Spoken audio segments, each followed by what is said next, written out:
Hi, welcome to episode 337 of the Corner of Knit and Tea. My name is Laura. I'm also known as Fluffy Kira on Instagram and Twitter. I blog over at thecornerofknitandtea.com, and that's where this episode and every episode show notes will be. We have a Ravelry group called the Corner of Knit and Tea. I do not spend much time there, but we do have the Tour de Fleece going on over there, as well as the Facebook group, which is Team CKT, and then also on Instagram with the hashtag Team CKT 2021.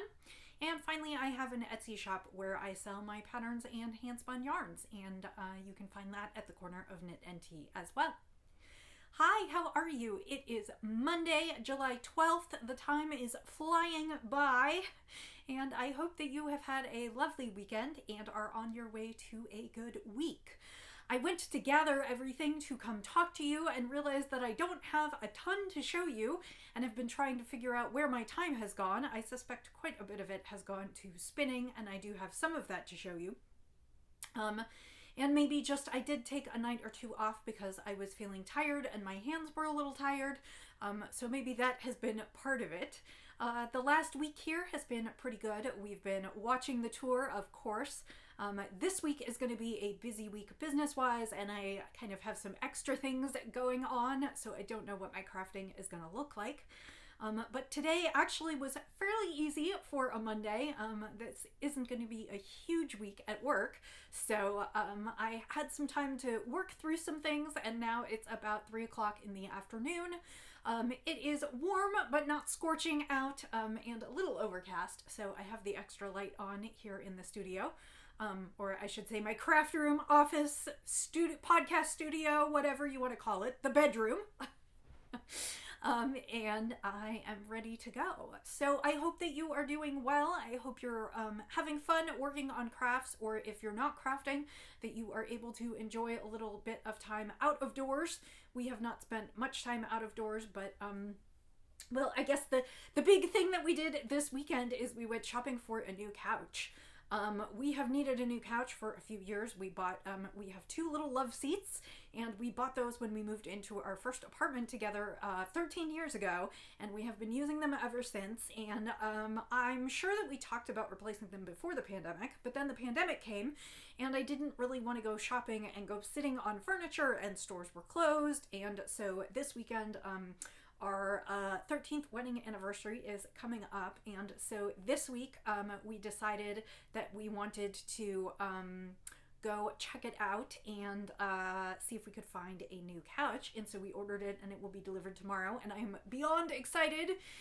It reclines, it has a bunch of different areas, and we basically got a big section over the living room, and there's room for both of us and all of my knitting and guests and everything, and so that was like our big excitement this weekend. And I guess that's about it. So yeah, so let's get into things. Today, I had it kind of fun. So I have not done as much cleaning as I had hoped to do. I had talked about a couple weeks ago how I got a kind of a cleaning jag, and I was very excited.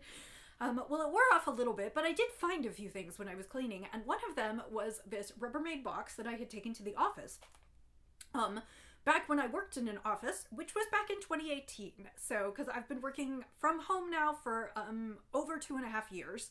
And so my last day in the office, I believe, was kind of the end of August. Well, that's not entirely true because I went in a little bit, but the day I cleaned out my desk was kind of the end of August 2018. And I brought home a box of tea, and I guess it got shoved behind something, and I just kind of forgot that it was there. It's just a little Rubbermaid box, and it has a bunch of my favorite teas in it. So I opened it today, and of course, even though the teas are wildly expired, because teas are usually best within the first 6 months to a year that you get them when they are fresh, they don't really go bad. And this box had been sealed since I came home. So I opened it and found all kinds of great teas. So you'll get to hear a little bit more about those teas in a bit. I will double check to see if they're still offering them, because some of them may not be offered because they were from a few years ago, but it's like I found a whole new tea treasure trove. So today I am drinking orange passion fruit. Unfortunately, I don't have ingredients. This one is from Harney and Sons, and I ordered it quite a while ago. And so I don't know if they still have it. But looking at it, I don't think it's actually a tea. I think it's an herbal tea. It definitely smells like orange and passion fruit. It's got something that looks vaguely like bark, in there. I don't know if that's going to be rooibos or exactly what's going to be in there. It is bright red when it brews up. So I think it's just going to be a fruity tea. It's probably decaf, which is great. I actually pulled out my iced tea pitcher this week. I've been drinking too much soda lately. Diet Coke is like my one real vice. I try not to keep sweets around the house, so I don't eat them. I've been trying not to keep snacky stuff around the house, so I don't eat it. Just because I won't stop, and I find it's easier if it's just not in the house. And so my one real vice is that I keep a lot of Diet Coke in the house. But I was thinking I could actually transition to some iced tea. And so I pulled the iced tea pitcher down, and this week I am drinking a grapefruit oolong. But I think this is going to be next in the fruit tea. And actually, one of the things that I do to make my teas last longer is oftentimes I will take some very basic, not super fancy tea bags, or I will take some very basic black tea and combine it with a fruit tea, so that when I'm making a pitcher of iced tea, I use like half the amount of the fruit tea, but it still tastes delicious. So that's my tea tips for today. And I'm drinking it in my Jenny the Potter mug, which I love. It's a sunflower mug, and I did see that she is now offering a Patreon and a some kind of I don't think it's a mug of the month, but a mug gifting program. And so if you are interested, check out her Patreon to see what that's all about. I need to go check it out, and I might join because I want to see her behind the scenes, and I really like her. I have several of her mugs. They're just beautiful. And you know, I just enjoy handcrafted goods. That's really good. I do not think it's rooibos. It doesn't taste like rooibos. It tastes like it might have some cinnamon in it, actually. But it tastes really good. Yeah, it's just nice and fruity and light. So I'm drinking that hot, but I am going to try that iced. So let's get into the knits. I have two things to show you this week. Unfortunately, I am working on a sample that I can't share with you. And I did get a chunk of work done on that because I started it this week. So unfortunately, there's kind of a hole that I can't show you, but I will show you my others. I am working on the V-Back Tea by Jamie Hoffman from Knitosophy. I think I talked about this a little bit last week. I did take it with me when I went to my mother-in-law's over the 4th. I have not done a ton more, but I am still moving through it. It is a fingering weight tea. We are doing a knit-along for Zed Knit Yarn Garden, and I am helping lead the knit-along because I knit the original sample for them that they photographed as part of the kit that they're selling, and then they graciously sent me one to knit for myself in order to knit along with the knit-along. And I am trying to keep a little bit ahead of the knit-along so that I can talk about anything complicated, color choices, things like that. So this is basically, when I'm knitting it, it looks a little bit like a teardrop shape. It is a tee that is fully reversible. It has a V back, or you can wear it in the front, and then the other side is just a regular kind of crew neck sweater. So you end up knitting sort of a circular portion at the back, and then a V portion, or sorry, a circular portion at the front and a V portion at the back. And so I am in the section that just says keep going until you have 8 inches. And I have made a little bit of progress. I've knit on this a little bit, so you can see a little bit more of the purple coming through from this section. Of course, it's kind of bunched up on the needles. I am using a 32 inch, and I am using a US 4. The pattern calls for a 6.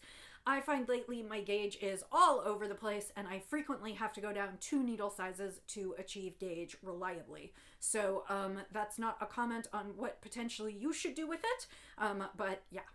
So I am working on that. I am using 2 gradient cakes from Zen Yarn Garden. The first is Rice Tie, which is a really just pretty, it starts at the green and then goes through purple to red to yellow to red, back to purple, and it should go to green. And I actually asked Roxanne, who is Roxanne and Neville are the owners, husband and wife team who owns Zen Yarn Garden, and last night I asked Roxanne why my outer one didn't have green, and she said, oh yeah, there was one that we messed up on, so he must have sent you that one. So I won't have any green in here, but that's fine, because I am also going to use a second cake. The kits come in these 2 colorways, although you can pick any 2 colorways. The very first size, which is the extra small, will work in one cake. Otherwise, you need two to make it happen. These are 750 yard, 150 gram cakes dyed in a gradient. The base is merino cashmere silk. It blooms beautifully. It's super soft. And this other one is raspberry, which goes from purple to pink to purple. This is actually the same cake that I used for the sample that I did. It's what I have left. So I am going to use it for the bottom of mine, and I think I may fade right into the pink and then out to the purple again. I haven't completely decided what I will do, but that is what I am planning for my sweater. So yeah, so I'm excited. I will continue to work on this. This has turned into the project that lives next to my computer because it is, it's a 2-row repeat. Or 2-round repeat, and so I can mostly just knit roundy on this during meetings and other things. So that is what I have been working on. So not a ton of progress, but a little bit. And definitely need to crank through a bit more. The first session of the knit along, if you had signed up to participate, was last night, and the next one will be on Sunday the 25th. So if you would like to, there is still time. You get the pattern, the yarn, and if you pay a little bit extra to join the knit along, you get some Zoom sessions and an ability to go into a private Facebook group and ask questions and contact me and actually the host of the knit along, who is Suzanne Nielsen. So if you're interested in that, disclaimer, I don't make any, well, okay. I make money for showing up to the Zoom sessions, but I don't make any money if you purchase the kit. It's just a cool kit and a cool project, and if you're interested in it, it is available. So, the next thing that I'm working on is also for Zen Yarn Garden. I realize that sometimes my podcast feels like a commercial for them. I am one of their sample knitters, and I do a lot of work for them. So, I am often knitting with their products. I have knit several shawls and a sweater for myself out of yarns from them, just because I love their yarns. But I am often working on new knits for them. So this one is called the Ladyfingers Tea, and it is by Morgan, and I am not going to pronounce the last name right, but it will be linked in the show notes. It is a 5-color DK weight top, and it is kind of a short sleeve cropped sweater. Although you can adjust the length you like it. It is color work. Like I said, it calls for 5 colors. The size I am knitting is size 3, which I believe is right around a 40-inch bust. Or kind of the medium. It's either a 38 or a 40. And I chose that size because I had the right number of skeins for that. Basically, up to a size 3, you can knit it in 5 skeins of DK weight. And then beyond that, you could either add a 6th color or you could add additional skeins. So this one is 5 colors, and it's actually 5 colors that I've used before. If you remember back to when I knit the Stephen West Painting Honeycombs blanket, we're using 5 of the colors that were in that. So I don't remember if I had any of this to show you last week. I kind of think I did not, because I just showed you the things that I had worked on over the weekend. So this is how far I've gotten this week. See? Kind of fun. So like I said, it is a 5-color. It's got some kind of simple color work.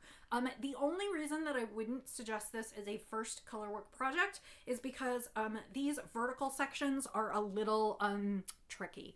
Whenever you're maintaining vertical lines in color work, it is kind of tricky to keep yourself loose enough in the behind section, so keep your floats loose enough so that nothing puckers. As you will see, I do have a little bit of puckering down here, and this is also a specific yarn dye situation where the yarn takes the dye a little bit weird, and it's a little bit crunchier. I just need to wash it and block it because you can see the transitions are much smoother in the colors other than the gray.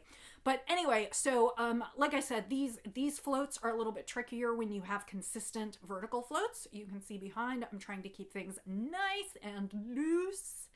Anyway, the pattern just goes through these sections. I am working through my increases because it is a yoked sweater. It's not a perfect circle because there is a little bit of short row shaping at the back that you don't find at the front. This is to raise the back slightly so that it covers the back of your neck.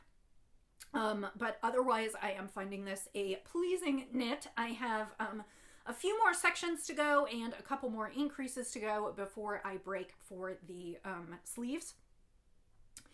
And then I will work on the body and then go back and finish the sleeves.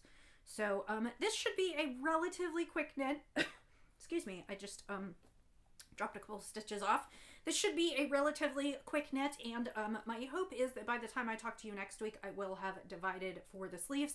These are the 5 colors. It is kind of a dark, very kind of pink leaning red. It's really a lovely red, and then it's this silver gray, and then a teal, and then yellow, and then orange.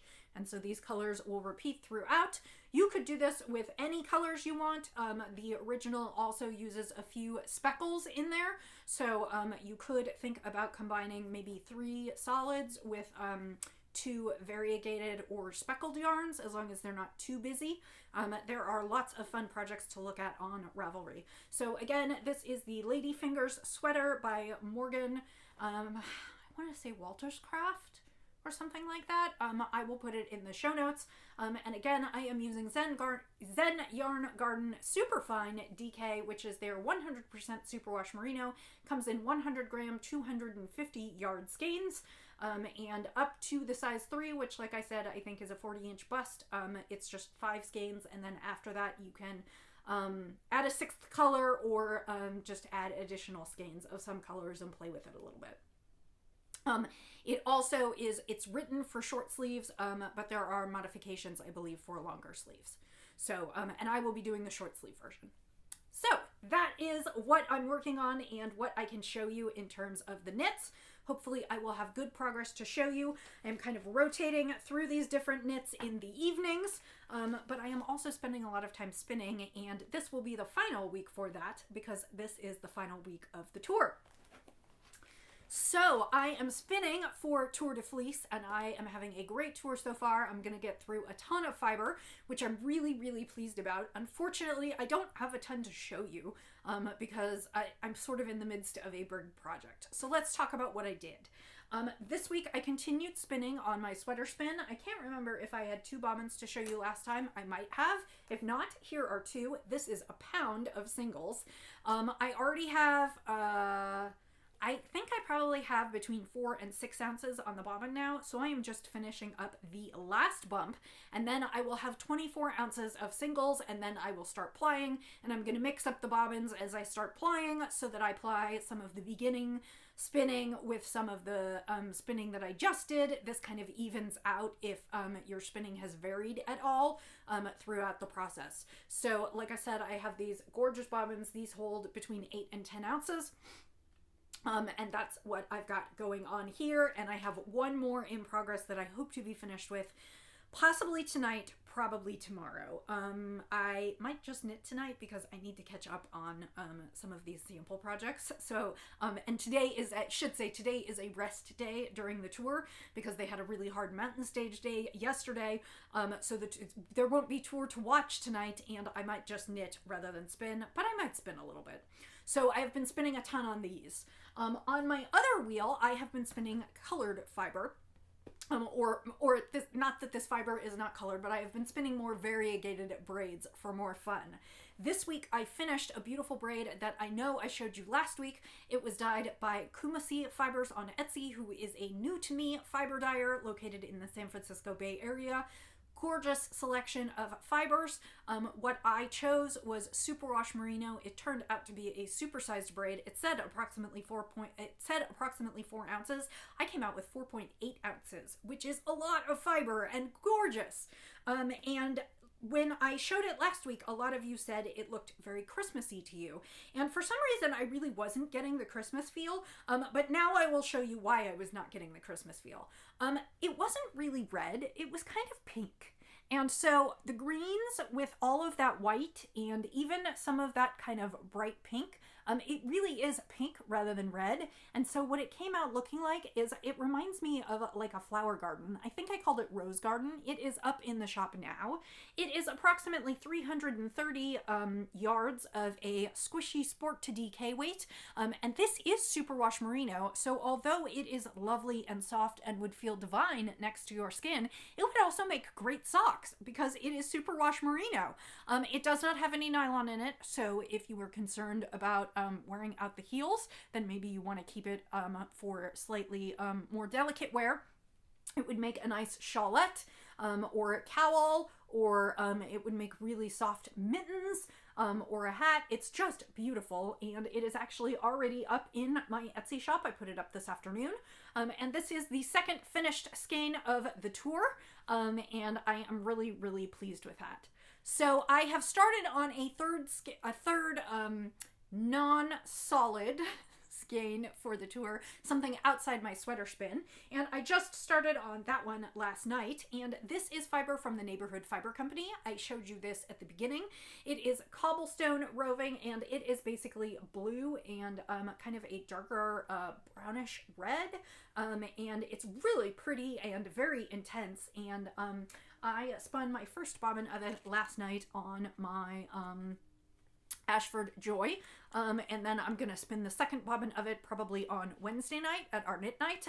The reason I spin these on a separate wheel is I don't really want to keep pulling this project off my Hanson mini spinner because I have the tension set and everything, and I would like the singles to be spun as uniformly as possible, but also because when I do knit night, I come in here and get on my big computer. I have a big desktop in here with a big monitor, and I Zoom with my friends twice a week on we used to just meet for knit night in person once a week, but since we've been home, we've been doing twice a week, Wednesdays and Sundays, and what I do is I spin on my treadle wheel because I just push it right under my desk, and then I can treadle and hang out and hang with everyone.